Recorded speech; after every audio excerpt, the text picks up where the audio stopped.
De retour sur ce plateau pour la deuxième partie de l'émission, le débat du soir. Nous allons parler d'une part de la ZLCAF et des perspectives économiques qu'elle peut offrir au Bénin dans l'intégration commerciale africaine. Ensuite, nous aborderons la récente réforme de l'UAC concernant la suppression des soutenances de mémoire pour les étudiants en licence. Pour en discuter ce soir, j'ai à mes côtés M. Adrien Tchoumakou, analyste politique. Bonsoir M. Tchoumakou. Bonsoir Madame Maëlle, bonsoir à toutes et à tous et bienvenue à ce débat de franc-parler. Également à nos côtés M. Julio Tometti, juriste et analyste politique. Bonsoir M. Julio. Bonsoir Madame Lawson Maëlle, bonsoir aux téléspectateurs de télé qui nous suivent. Également, M. Mohamed Liamidi nous rejoint également sur ce débat. À nouveau, bonsoir, M. Mohamed. Bonsoir. La ZLCAF est une initiative qui vise à renforcer le commerce intra-africain. Quelles seront les retombées économiques potentielles pour notre pays après la ratification? Cette question se pose alors que la ZLCAF promet une meilleure intégration économique au niveau continental. Alors, Monsieur Julio Tometti, dans quelle mesure pensez-vous que la ZLCAF pourrait transformer l'économie béninoise à court et à long terme? Avant de commencer par parler de l'économie béninoise en ce qui concerne cette initiative, c'est la zone de libre-échange continentale. Il faut commencer par dire ce qu'elle peut apporter d'abord au continent. Il faut dire en matière de transactions commerciales, le continent est très peu représenté dans le Conseil des Nations. Comme on l'a appris même depuis, je pense même depuis le primaire, notre balance commerciale est extrêmement déficitaire. En Afrique, d'une manière générale, c'est beaucoup plus, en fait, notre contribution au commerce international est beaucoup plus de l'importation. Ça veut dire que nous travaillons plus pour les autres. L'exportation représente environ 3%. Donc, de ce point de vue, comme il avait été déjà pensé par les pères fondateurs de l'OUA devenue Union africaine, c'est aujourd'hui la matérialisation depuis quelques années qui a été consacrée en 2018, notamment avec la signature par 44 États du traité, de créer en fait une zone économique qui permet en fait une plus large circulation des biens et des personnes, notamment par la réduction des barrières douanières et tout autre obstacle commercial. Comment le Bénin peut se préparer à rentrer dans cette dynamique? Il faut dire que le Bénin y est déjà. Parce qu'environ, il faut dire, les conditions qui doivent être réunies pour que les États puissent véritablement, avoir les retombées positives en fait de cette zone économique, c'est notamment en fait la transformation structurelle de l'économie et de l'industrie. Et comme je disais tantôt en parlant de barrières commerciales, vous devez vous rendre compte que nous sommes aujourd'hui dans une phase de transformation profonde de notre économie en retournant quelque peu l'appareil. Économie d'importation que nous voulons nous positionner en fait comme une économie d'exportation. Parce qu'en vérité, il s'agit en fait de comment chaque État se positionne pour pouvoir bien profiter de cette de cette zone de libre-échange. Si vous êtes dans une communauté et que vous travaillez seulement pour les autres en vous basant rien que sur l'importation, vous vous rendez compte en fait que véritablement votre économie sera toujours déficitaire par rapport aux autres. Et donc, de plus en plus, en fait, la dynamique aujourd'hui est de beaucoup plus travailler pour la transformation de l'économie. Vous vous rendez compte en fait de ce que nous faisons déjà au Bénin depuis quelques années pour nous mettre en face de cette dynamique-là, parce qu'en fait, il n'y a pas autre secret que ça. On ne peut plus continuer à nous fonder fondamentalement sur nos matières premières. Il faut penser à les transformer, ce que nous avons commencé par faire depuis longtemps. Il y a aussi les questions de numérique sur lesquelles il faut peser parce que ça devient aussi un outil indispensable aujourd'hui en fait dans le commerce, notamment le e-commerce. Donc, Il faut dire, j'ai noté la dernière fois, en fait, presque toutes les structures impliquées, notamment le ministère du Commerce, la Chambre de commerce et d'industrie du Bénin, tout le monde s'y met déjà pour, en fait, en termes de vulgarisation de ce nouveau instrument, quand bien même le Bénin a encore des pas à faire pour la concrétisation, mais il faut dire, en fait, que le Bénin se prépare activement pour tirer la plus belle partie, en fait, de cette initiative. Alors, monsieur Tchomako, quels sont les avantages économiques que le Bénin pourrait tirer de son intégration à la ZLECAf? En matière d'avantages, il faut dire que le Bénin peut tirer beaucoup d'avantages. En réalité, la ZLECAf, telle que c'est conçu, l'objectif c'est quoi? C'est d'abord une intégration africaine, une intégration économique, une Afrique prospère économiquement. La ZLECAf, telle que ceux-là qui pensent mettre ça en œuvre et qui sont en train de la mettre en œuvre, c'est-à-dire cette zone de libre-échange continentale africaine, chaque pays doit en profiter. Et quand on parle aujourd'hui de la libre circulation des biens des personnes, c'est à mettre d'abord à l'actif de la CEDEAO. Parce que la CEDEAO aujourd'hui a beaucoup fait. Aujourd'hui, si vous voulez traverser quelques frontières par exemple, les frontières entre le Bénin, le Nigeria, frontières entre le Bénin et le Togo, vous vous rendez compte que, bon, telles que les choses, telles que l'Union européenne, avec l'appui de la CEDEAO, l'Union européenne avait mis des moyens pour qu'on puisse avoir, comment on le dit, une plateforme, une frontière qui ne dit pas son nom. Aujourd'hui, vous traversez les deux frontières sans vous en rendre compte. Vous vous retrouvez facilement au Togo, par le Bénin, par Ilakodi, et vous-même, ça vous étonne. Il faut dire qu'aujourd'hui, avec, par exemple, cette politique de libre circulation des biens des personnes qui était un point déterminant de la CEDEAO, on a constaté que la corruption au niveau des frontières n'est plus une réalité. C'est-à-dire la lutte contre la corruption est désormais une réalité. Et de l'autre côté, se met craquer aussi pour faire votre entrée à la République fédérale du Nigeria. On constate aisément aussi que tout est numérisé et que bon, il n'y a plus de fraude douanière, il n'y a plus de fraude policière. Bon, ça passe et il y a tellement de scanners où les marchandises qui peut-être frauduleusement peuvent aussi passer, ce n'est plus ça.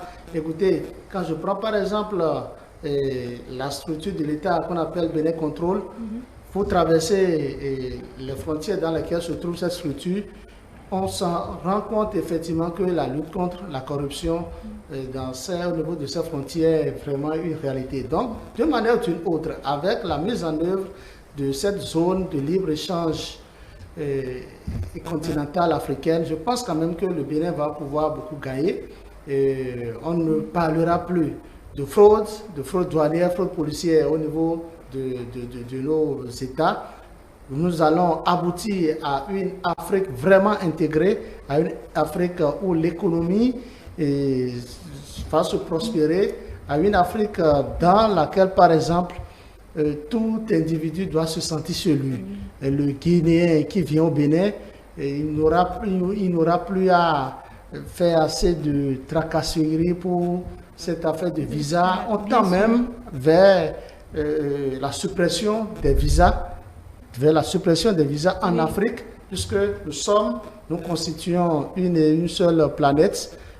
On est aujourd'hui dans un monde planétaire où l'Afrique doit tout faire pour qu'on ne se dise plus que celui-ci est togolais, celui-ci est béninois, celui-ci est africain. Et là, au plan économique, je pense que les choses iront mieux dans chacun de ces pays, chacun des pays de l'Afrique. Je rebondis sur votre terme intégration africaine. Alors, Monsieur Mohamed, est-ce que le Bénin est encore dépendant des importations hors Afrique? Est-ce que vous pensez que la ZLECAf pourrait réellement réduire cette dépendance à travers l'intégration africaine?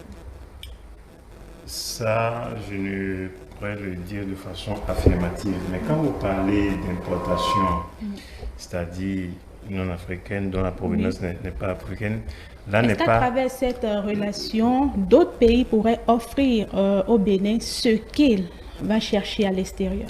Ce n'est pas proprement parce que ces pays n'étaient pas en mesure de l'offrir au Bénin. C'est une question d'offre et de demande. Lorsque vous avez un besoin, vous allez chercher ça là où vous pouvez l'avoir et à un coût qui vous permet à terme de pouvoir, je dirais, de pouvoir engranger aussi des bénéfices. Puisque ce que vous faites, c'est pour gagner aussi. Donc, à partir de ce moment, ce n'est pas parce que on ne peut pas faire l'importation à partir des pays africains qu'on le fait à partir des autres pays, peut-être européens ou américains.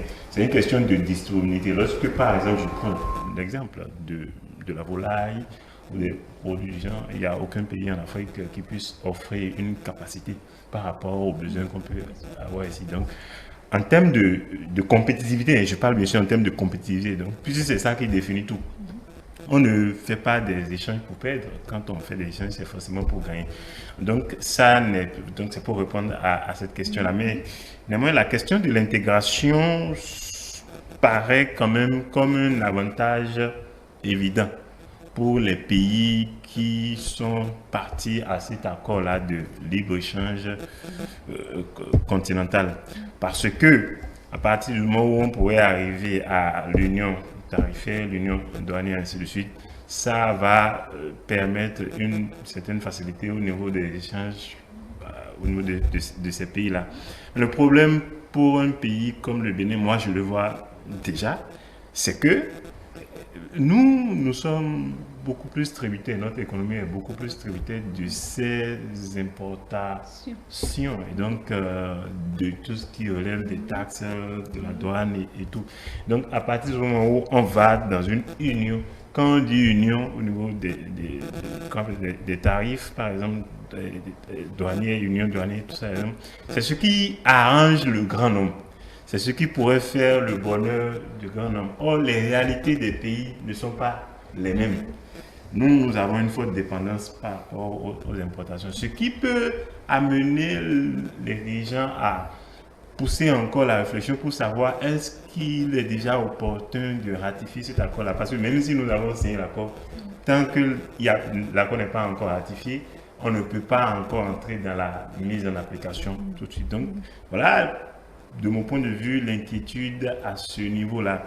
Ce qui veut dire quoi? Ce qui veut dire que, pour rebondir sur ce que Gilles disait tout à l'heure, quand on prend la chose comme ça, il faut que nous travaillions aussi à élever notre niveau pour offrir plus aux autres. Sinon, nous n'allons faire que consommer beaucoup plus des autres et ne pas pouvoir offrir grand-chose. Or, on parle ici d'union, d'intégration, libre-échange, c'est-à-dire qu'on fera les choses à partir des mêmes standards.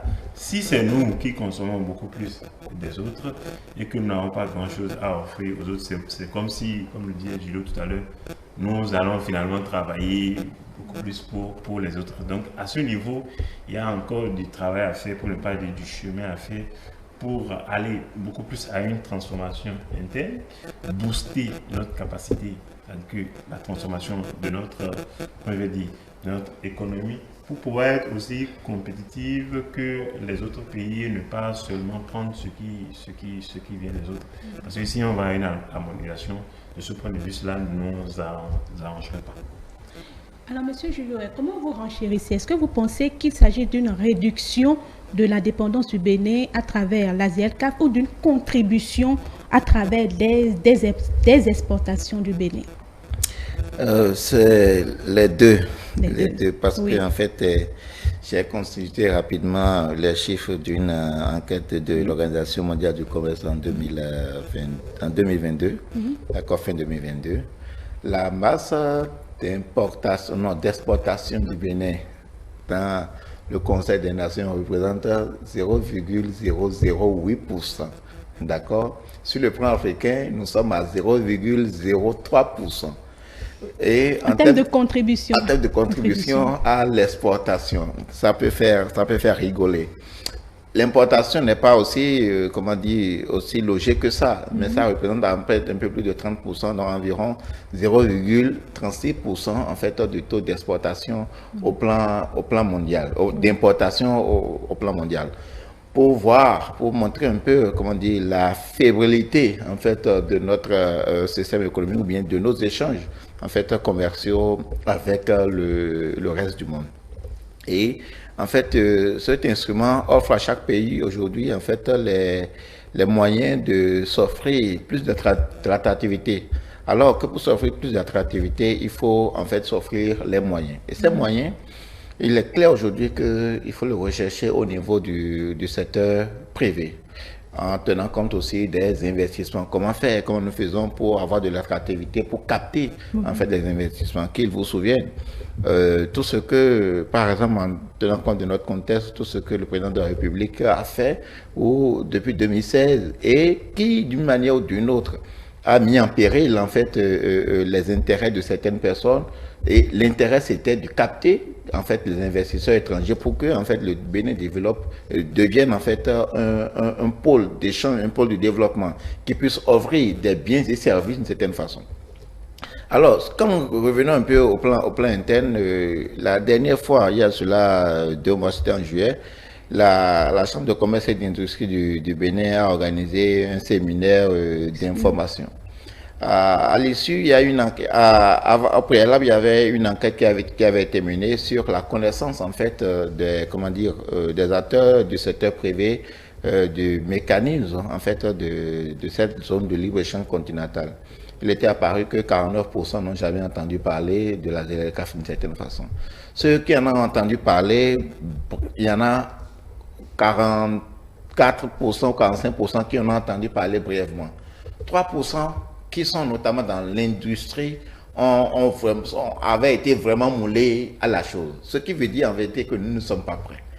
C'est parce qu'au niveau étatique, nous sommes déjà prêts en faisant, puisque en vérité, quand on dit zone de libre-échange, il faut aussi considérer ce que vous perdez en fait.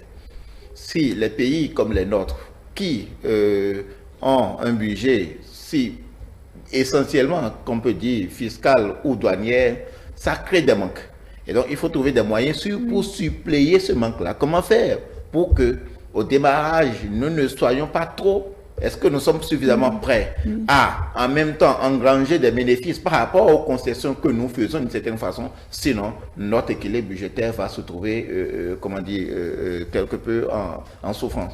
Et donc, cela justifierait sans doute toute la précaution, d'accord, que prend le Bénin d'une certaine façon avant d'aller à cette ratification. Encore que vous le noteriez, qu'aujourd'hui, ratifier, c'est beaucoup plus facile que cela n'était qu'auparavant. Mais si on a pris toutes ces précautions, c'est que véritablement, il y a des préalables à régler. Donc aujourd'hui, en fait, c'est quoi? C'est que l'information, en tenant compte de ce que je viens d'expliquer tout à l'heure, il faut que l'information, d'accord, aille également.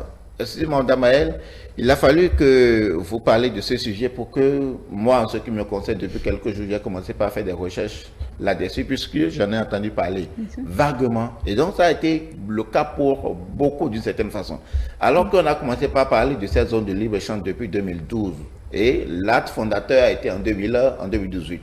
Aujourd'hui, où 44 États ont signé le traité. Aujourd'hui, nous sommes en 2024 et nous sommes encore à ce degré faible en fait de cet instrument.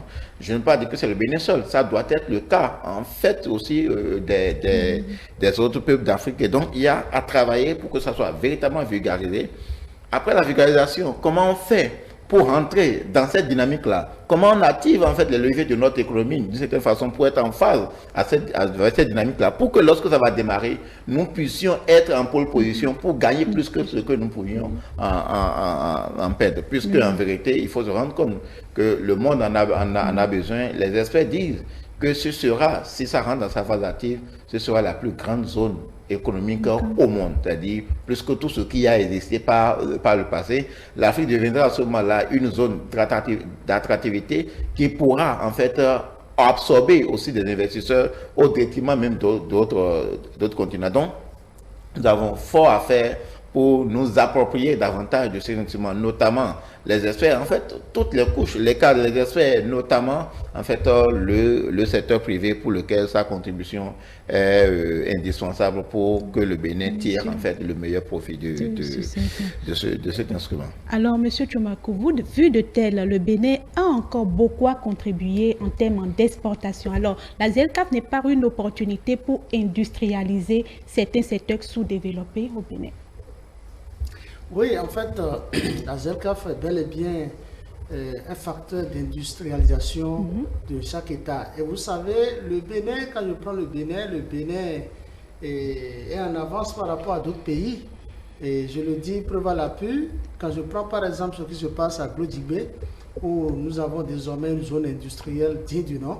Écoutez, vous avez suivi les derniers développements où le Bénin désormais exporte certains produits dans quelques pays de l'Hexagone. Quand je prends la France par exemple, le Bénin exporte des produits là-bas. Quand je prends les États-Unis, la zone industrielle de Glodjibé exporte désormais des t-shirts, des tenues bien conçues, de la matière première jusqu'au produit fini. Quand je prends l'Allemagne, donc vous voyez ces trois pays par exemple, désormais sont en relation d'affaires, en relation économique avec le Bénin en matière d'exportation des produits. C'est un grand pas. Et la même chose se passe de l'autre côté, à côté de nous au Togo, ça il faut le dire, même si l'exportation de leurs produits n'a pas commencé, il faut dire que tel le Bénin a commencé en République du Bénin et dans notre Glodjibé par exemple, cette zone industrielle, c'est de la même manière qu'il y a désormais une zone industrielle sur eux là-bas. Donc c'est pour dire quoi? C'est pour dire que beaucoup de pays africains se mettent au pas, parce que vous avez vu monsieur Tometi a avancé des chiffres tout à l'heure, qu'en matière d'exportation, le Bénin est à 0,008%. C'est le Bénin, c'est le Bénin. Et de façon générale, par rapport à l'Afrique, je pense que c'est 0,3%. Donc je pense quand même que le taux est extrêmement bas, très faible, et il faille relever le défi. Et ce défi sera relevé entre autres à travers cette zone industrielle qui voit le jour de temps en temps avec des actions de chaque président de la République de l'Afrique. Donc je pense quand même qu'il y a un pas qui est en train d'être franchi peu à peu, et le Bénin est en pole position. Ça, il faut le dire, le Bénin est en pole position, parce que quand vous voyez les statistiques, on voit quand même que le Bénin a déjà atteint un niveau, et avec maintenant ce que nous avons il y a un an, je vais parler de notre zone industrielle de Glodjibé, qui désormais est en relation d'affaires avec d'autres pays en matière d'exportation de pays. C'est que le Bénin avance, et nous n'allons pas nous arrêter en ce bon chemin. On doit continuer à parfaire ce qui est là. On doit faire quelque chose pour que le Bénin, le nom du Bénin soit davantage signé dans plusieurs pays de l'Hexagone. Merci. Merci à vous également, Monsieur Mohamed Yamidi. Alors, quels sont les secteurs du Bénin qui peuvent être industrialisés pour servir, pour contribuer à la ZLCAF? L'industrie ne vient que en fait de la transformation. Et donc, quand on parle de transformation, ça veut dire qu'on se base sur le potentiel que nous avons. Et qu'est-ce que nous transformons? C'est ce que nous produisons. Et donc, quand vous posez la question, c'est de voir déjà parce que nous produisons. Qu'est-ce que nous produisons? Nous produisons du coton, nous produisons de l'anacade, nous produisons de l'ananas, nous produisons comment appelle-t-on, des noix de pain. Vous voyez, donc voilà un peu maintenant. Ça, c'est ce que l'on sait déjà. Il faut aller maintenant voir, étudier par rapport à ça. C'est aussi une question de géographie, de voir quelles sont les autres cultures, à part bon, on ne parle pas des cultures de rente, mais quelles sont les autres cultures que nous pouvons faire compte tenu de notre terre et de notre climat, parce que les deux vont de pair, hein. C'est la terre, c'est le climat qui permet de voir quel produit pour pousser ici et quel est le résultat qu'on peut avoir ensuite maintenant avec la mécanisation, quel est le rendement qu'on peut avoir. Donc voilà autant d'études sur lesquelles il faut se baser pour projeter. Et je crois que c'est un travail que le gouvernement fait depuis 2016 et on est déjà en train de voir des résultats par rapport à des secteurs donnés, tel le coton, tel le cajou, l'anacarde, ainsi de suite. Maintenant, la question même de l'industrialisation étant comme ça, en termes parce que quand on parle des avantages de la ZLECAf, c'est que si on n'arrive pas à pousser ce niveau d'industrialisation jusqu'à un niveau donné avant de prendre l'accord ou de ratifier, puisqu'on ne peut pas prendre une partie et laisser l'autre partie. Au même moment où on parle d'avantages d'intégration, d'union tarifaire, douanière et tout, ça veut dire quoi? Ça veut dire que si nous allons à cela et que nous, on n'est pas suffisamment en mesure d'exporter, le problème se posera toujours. Et même en tenant compte aussi du fait que parmi les avantages de la zone de libre-échange continentale, la ZLECAf, on parle du fait de pouvoir capter beaucoup plus, c'est-à-dire les investissements directs et étrangers. Mais si, ce que je veux encore pointer du doigt, c'est qu'on ne peut pas prendre l'un et laisser l'autre. Au même moment où on parle de capter les investissements directs étrangers, mais il y a aussi les accords douaniers et tout qui sont là. Donc, si on ne fait pas l'effort de booster un peu notre niveau de productivité jusqu'à un seuil un peu plus élevé, dès lors qu'on va rentrer dans l'accord, moi je trouve qu'on sera un peu, je ne vais pas dire consumé, mais un peu noyé. Parce que les autres ont une certaine surface, ont beaucoup plus de potentiel en termes de ce qu'ils peuvent nous offrir à nous, donc ce que nous on peut importer. Donc, à mon avis, je pense que c'est là encore le travail qu'il faut faire et c'est en ça qu'il faut reconnaître les efforts, je dirais, du gouvernement en ce qui est de notre capacité à aller à une économie de transformation, c'est-à-dire que transformer nos produits pour pouvoir avoir un secteur industriel à la limite, je dis compétitif, ce qui crée encore beaucoup plus d'emplois. Parce que l'avantage au niveau de la ZLECAf, aussi bien quand on prend la question de l'intégration économique, c'est sur les deux points. On parle d'échange de biens et de services. Ça veut dire qu'à terme, comme on le voit déjà au niveau des pays européens, il sera possible pour quelqu'un de quitter le Bénin et aller travailler au Togo, quitter le Bénin et aller travailler au Niger, quitter le Bénin et aller travailler au Burkina et revenir, ainsi de suite. Parce que c'est ça le libre-échange dont on parle. Avec les mêmes avantages comparatifs, ça veut dire quoi? On réduirait d'une part la pauvreté, on aura de meilleures conditions de travail puisque l'offre sera beaucoup plus aisée, ça ne sera pas limité sur le territoire. Donc voilà autant d'avantages qu'on pourrait tirer de la zone de libre-échange. Mais en même temps, c'est qu'il faut être au pas pour qu'il n'y ait pas un déséquilibre. Donc c'est mon idée de la chose. C'est pour cela que je dirais que nous devons tous contribuer à cet effort-là. Donc ceux qui sont dans la production agricole, qui pourraient nourrir ensuite la transformation industrielle, doivent aussi comprendre que c'est un impératif, c'est quelque chose qui est nécessaire. Nous devons tous faire cet effort-là pour que nos produits soient transformés et que les autres secteurs où ça n'a pas encore pris, comme le cajou, la canne, le coton, ainsi de suite, qu'on fasse aussi un effort dans ces secteurs-là et pour qu'on puisse arriver à produire suffisamment et transformer ces produits-là en tenant aussi compte du besoin des autres, c'est-à-dire que qu'est-ce que nous avons que nous pouvons offrir au Togo, que nous pouvons offrir au Niger, que nous pouvons offrir au Nigeria, ainsi de suite, qui n'est pas ce qu'ils ont déjà, parce que si eux, ils sont déjà en pole position au niveau de ces secteurs-là, ça ne peut pas marcher. Alors, pour clore rapidement ce premier sujet, Monsieur Tometti, je me rapporte à votre casquette de juriste. Quelles sont les réformes économiques ou institutionnelles que le Bénin peut mettre en place pour réellement tirer parti de cet accord? Je ne parle pas de réformes institutionnelles et politiques. Peut-être de réformes économiques et peut-être institutionnelles.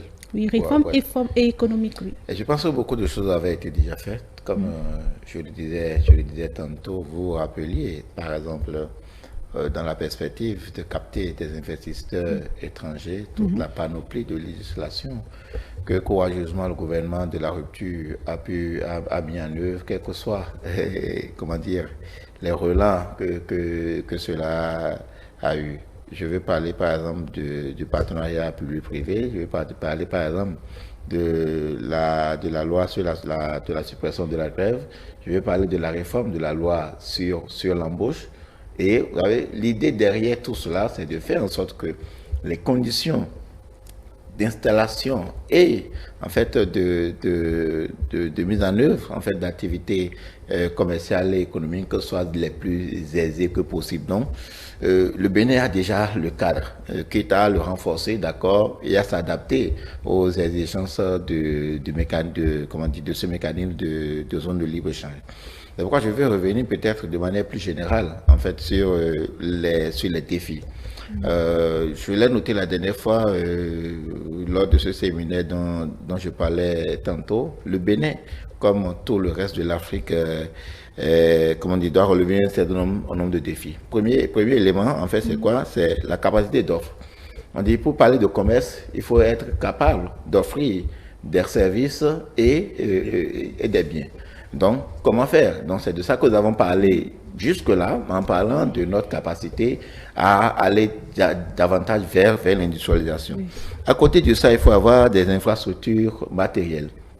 On parle d'infrastructures matérielles, ce sont les ports, les aéroports, c'est les infrastructures routières, c'est les aéronefs, c'est en fait pour certaines autres zones, c'est en parlant d'infrastructures routières, c'est la route, c'est le chemin de fer, ainsi de suite. Est-ce que nous avons ces éléments-là? Parce que en vérité, si on se réfère un peu à ce que nous voyons en fait dans les autres zones-là, c'est un peu ça. Il y a aussi ce que certains appellent les infrastructures matérielles. Est-ce que par exemple, il y a une garantie de sécurité? D'accord. Lorsque je suis investisseur béninois ou peut-être d'un pays, je suis en conflit avec un autre. Est-ce que le cadre juridique me permet en fait d'être en confiance d'une certaine façon?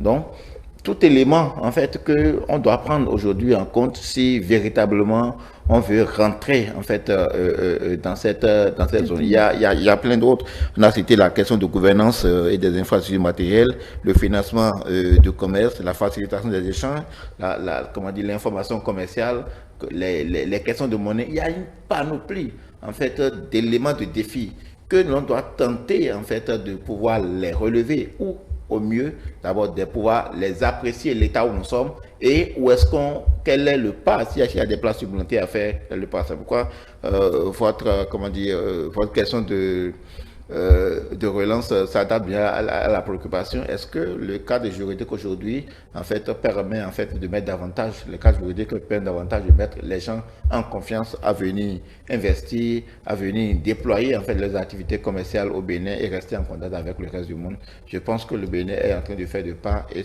sans doute il restera à faire. Merci à vous, merci pour vos analyses éclairantes. Nous passons maintenant au deuxième sujet de ce soir, une réforme qui fait beaucoup couler donc à l'UAC. Il s'agit de la suppression des soutenances de mémoire. Cette décision, selon les autorités universitaires, vise à accélérer la diplomation et à réduire les retards de soutenance. Alors, Monsieur Tchomankou, pensez-vous que cette réforme permettra véritablement de réduire les retards de diplomation à l'UAC? Oui et non. Oui, parce que vous savez, si il y a 20 ans, ce projet de licence master doctorat est intervenu en République du Bénin, c'est toujours pour, je dirais, moderniser l'éducation. Vous savez, sur les campus en général et sur le campus de l'Université d'Abomey-Calavi, je pense quand même que actuellement, sinon depuis au moins 15 ans, il n'y a plus de soutenance au niveau d'une faculté qui a été entre-temps aussi, je ne sais pas, subdivisée en deux. Parce qu'avant, on parlait de FADESP, la faculté des sciences économiques, et FADESP, faculté des sciences politiques. Non, c'était FASGEP. faculté de droit et sciences politiques. Voilà. Ça, c'est la FADESP. Oui, ça c'est la FADESP. C'était bel et bien ça. Maintenant, il y a 15 ans, ils ont divisé un peu les choses. Une chose est claire, quand c'était faculté de droit et sciences politiques, il y a 15 ans, ils ont supprimé les soutenances. Avant, on parlait de la première année, deuxième année, troisième année, quatrième année, et vous soutenez votre mémoire. Et depuis que cette affaire de soutenance a été supprimée, dans cette faculté, plus précisément, jusqu'à ce jour, c'est vrai, tel que je dis, les choses ils ont modifié un peu les noms. Je pense quand même qu'on ne soutient non plus la licence. C'est-à-dire, si vous passez en classe supérieure, c'est que vous avez votre attestation de licence. Et c'est demeuré jusqu'à ce jour. J'ai lu, tout comme vous, sur les réseaux sociaux, et j'ai cherché à savoir, on m'a dit que c'est un acte authentique. Ce n'est pas le recteur qui l'a signé, ce n'est pas le docteur Avlessi, mais c'est le chef du département concerné. Et avant, on parlait de la flash. Par la suite, c'est encore divisé en deux entités. Et c'est devenu faculté des lettres, quelque chose, c'est FLAC, c'est-à-dire FLLAC. Et ils ont supprimé également, depuis la semaine passée, les soutenances. Mais ils ont mis des conditions. J'ai lu un peu, on a dit ceux-là dont les soutenances sont en cours, ils ont l'obligation de faire les soutenances avant le 31 décembre 2024.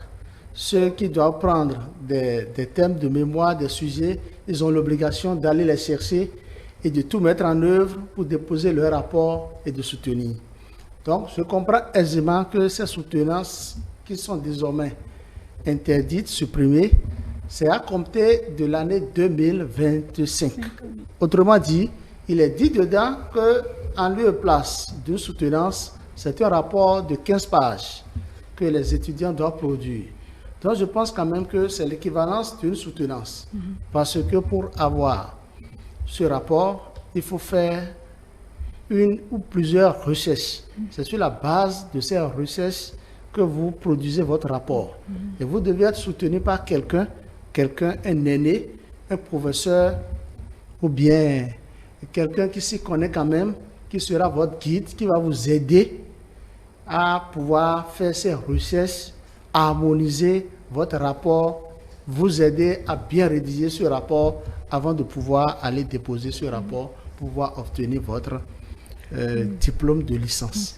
Donc je pense que dans l'un ou dans l'autre cas, l'idée, ce n'est pas, même si le mot supprimer est intervenu dans l'acte, dans le communiqué, je pense quand même que pour moi, l'idée de soutenance demeure. Parce que ce n'est pas seulement comme par exemple à la faculté de droit où il faut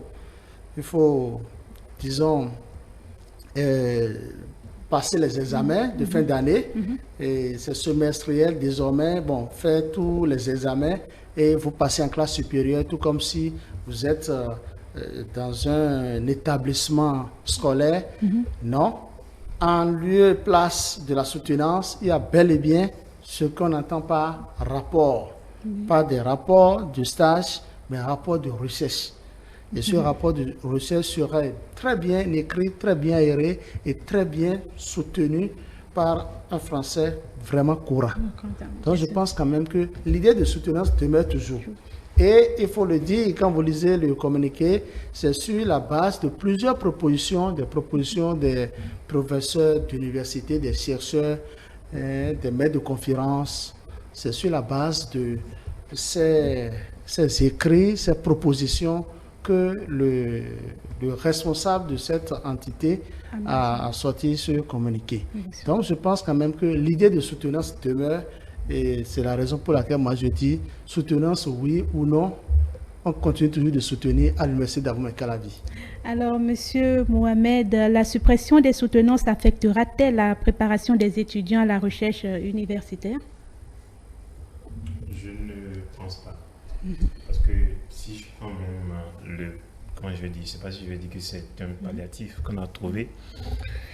Et quand on dit à défaut de soutenir ou bien plutôt que de soutenir, désormais ils feront un rapport de 15 pages.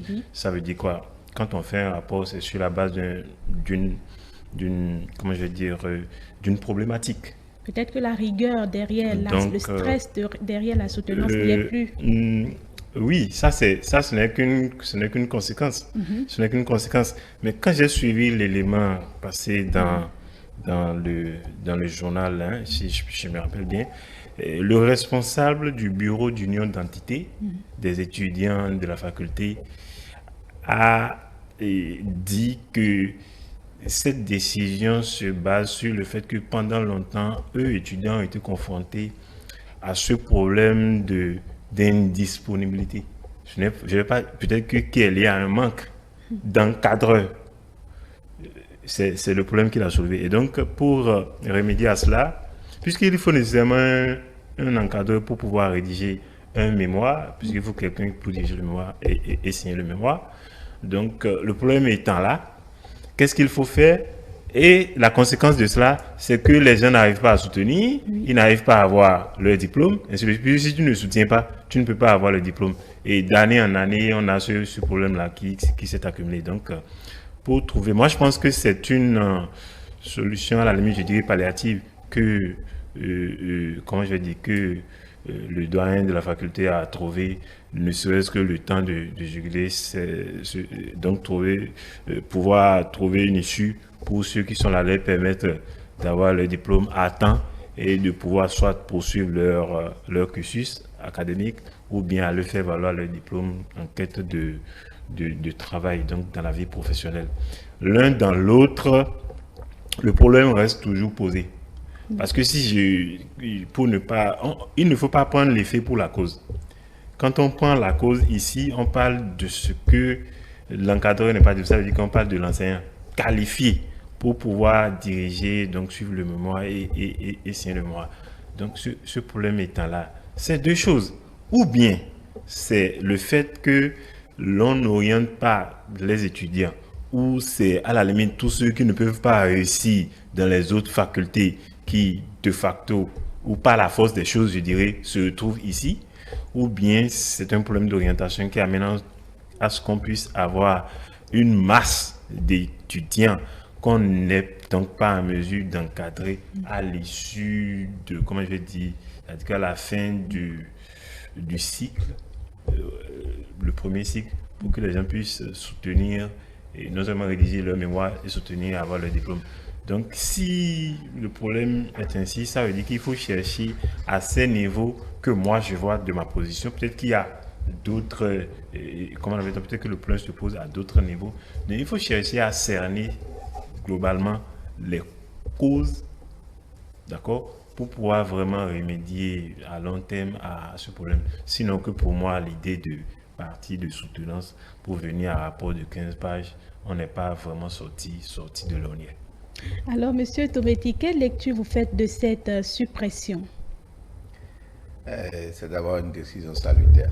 Pour moi, une décision très salutaire qui vient régler un problème majeur. Un problème majeur en ce sens que vous allez voir, en fait, notamment dans les facultés comme la faculté des lettres, langue, arts et communication, il y a, qui était avec d'autres entités, la Flash par le passé, et qui est l'une des facultés où, dans laquelle la question de soutenance est restée, vous allez constater des gens finissent leur cursus scolaire. Et pour une ou une raison attachée aux soutenances, que ce soit du fait de l'étudiant même, que ce soit du fait de l'encadreur, d'accord, que ce soit le fait de l'administration même, les gens restent 2, 3, 4, 5 années sans soutenir. Il y en a qui finissent par passer carrément à autre chose. Les gens finissent leur diplôme, leur formation, n'ont pas eu leur diplôme jusqu'à peut-être passer, excusez-moi, à l'au-delà d'une certaine façon. Et moi, je me suis toujours demandé, pourquoi ne pas uniformiser, comme le disait M. Tumado tout à l'heure. Moi, j'ai fait une faculté comme la FADESP, qui était faculté de droit et de sciences politiques. Je n'ai jamais été confronté à la question de soutenance. qui était par le passé faculté des sciences juridiques, économiques et politiques. Donc, séparé en FADESP et en FASEG. Et j'ai noté par la suite, avec l'intervention du système LMD, même les établissements les plus, excusez-moi pour dire, ce n'est pas de faire tout là, les plus structurés, comme l'ENAM devenu ENA, la question de soutenance a été supprimée. Et aujourd'hui, à l'ENA, c'est des rapports, un rapport que vous déposez, c'est-à-dire il n'y a plus la question de soutenance, vous posez un rapport que vous déposez et vous avez votre diplôme, vous passez très vite à autre chose. Et donc, quand on voit que l'étudiant finit, il y a des gens qui déposent, convenez avec moi, il y a des gens qui déposent leur travail. D'abord, l'encadrement, ça fait dépenser, ça prend du temps. Maintenant, vous finissez, le professeur pour lire, par manque d'encadrement, comme le disait Léamide tout à l'heure, vous déposez votre mémoire, soit si l'enseignant est gentil, il est un peu fatigué, et il bat tout, il dit, bon, vous n'avez rien foutu, il feuille quelque part les éléments peut-être essentiels qu'il veut voir, il n'a pas vu tout de suite, il dit, le travail est bâclé, vous reprenez tout. Dans le meilleur des cas, vous faites le travail, mais il n'a jamais le temps. Vous le relancez, parce que les enseignants, il ne faut pas les bousculer aussi, quand vous le bousculez trop, et il se fâche, ce n'est pas bon pour vous. Et donc, vous devez chaque fois aller très respectueusement, par semaine, par mois, ou bien par semestre, d'accord? Et donc, il y a des étudiants qui restent à relancer leur administration pendant des mois, pendant des années. Des fois, vous déposez, vous avez votre travail, vous déposez au niveau de l'administration, les mémoires se perdent.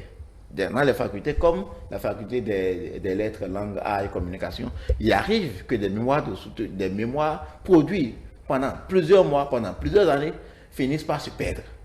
Et donc, je pense que le doyen, le professeur Vincent Atabavipo a dû en fait analyser le pour et le contre pour prendre cette mesure. Je me rappelle qu'en 2023, en 2023, il y avait un groupe d'étudiants qui avait soumis la préoccupation au rectorat de ce que, pour solliciter en fait la suppression. Le rectorat leur répondait à ce moment-là que, en fait, cette mesure ne relève pas de l'initiative des étudiants, mais doit relever du corps de l'encadrement d'une certaine façon. Et donc, à partir de ce moment-là, je pense aujourd'hui en fait que il revient à chaque entité, d'accord, si il n'y a pas une mesure d'ordre général que le rectorat peut prendre, parce qu'en vérité, c'est ce qu'on doit souhaiter, que d'une faculté à une autre, les processus soient les mêmes.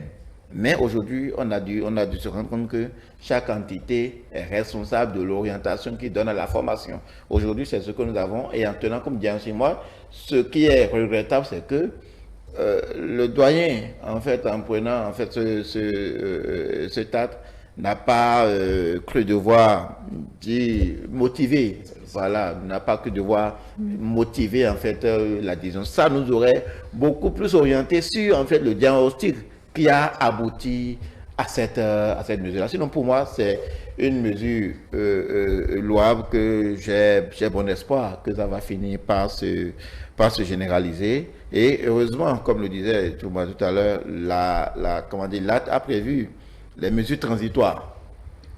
Les mesures transitoires, ceux qui ont déjà déposé, ceux qui ont fini et en attente de déposer, ceux qui doivent finir avant la fin de l'année, d'une certaine façon. Donc, on a organisé des mesures transitoires pour éviter des couacs lorsque la mesure va rentrer dans sa phase active pour l'année universitaire 2024-2025 à la faculté des lettres, langues, arts et communication de l'université Abonné-Cadavi. Alors, M. Tchomako, pour renchérir, quelles sont les alternatives d'évaluation qui peuvent être mises en place pour maintenir la rigueur académique sans les soutenances? Madame, je voudrais très rapidement revenir sur le pour et le contre de l'acte juridique pris par le responsable d'entité. D'abord, M. Tometi et M. Liamidi en ont déjà assez évoqué. Ce que je voudrais ajouter, c'est quoi? Vous savez, une soutenance, qu'on veut ou pas, c'est de l'argent. C'est de l'argent et cette décision, par exemple, amène d'une manière ou d'une autre l'étudiant à ne plus débourser assez d'argent pour prendre un encadreur, pour être derrière un professeur surtout. Et vous savez, cette affaire de se mettre derrière les enseignants, les plus victimes, c'est bel et bien les jeunes filles étudiantes. On en a vu ici par le passé. Comment des professeurs harcèlent parfois des jeunes filles étudiantes. Et du fait de ce que cette étudiante, cette apprenante veut soutenir. Il a pris comme maître de mémoire telle personne et on voit la finalité. C'est vrai qu'aujourd'hui, il y a des lois, il y a eu des tests de loi qui sont renforcés pour décourager à jamais cet acte. Mais je pense quand même que ce communiqué est venu renforcer cela. Ce qu'il faut aussi déplorer peut-être aussi, c'est quoi? C'est que c'est le manque d'encadrement, le manque criant de professeurs à l'université d'Abomey Calavi. C'est déjà bien que le gouvernement ait annoncé en début de semaine, plus précisément hier, le recrutement de 1600 enseignants dans l'enseignement supérieur.